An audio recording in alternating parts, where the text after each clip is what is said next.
Igbo ekwekọ amagba. Igbo ndị ọma nwe m na ndị nwe, anyị abịakwa n'ọzọ ebe anyị na unu na-anọ, ebe anyị na-anọ eme unu obi ụtọ. Ma nke tata a sị na ebugharị egwu ebugharịa ọnọdụ.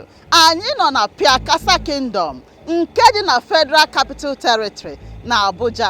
N'ebe nkwu ebe a bụ na ọba ji ọzọ Chimereze, eze Igbo nke mbụ na Pyakasa Kingdom, eze amara chie nke izizi na Pyakasa Kingdom. Na tata ọ na-eme mmemme oriri ji ọfụ.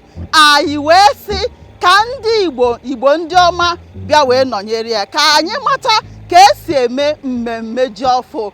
Anyị juru eju bara abara. Anyị ga-akọrọ unu akụkọ dị iche iche ka mmemme ji ọfụ si wee bido n'ala Igbo. Ejekwa n'ebe ọbụla, kwụdebe nso ka anyị na gị wee nọrọ ya na nke tata.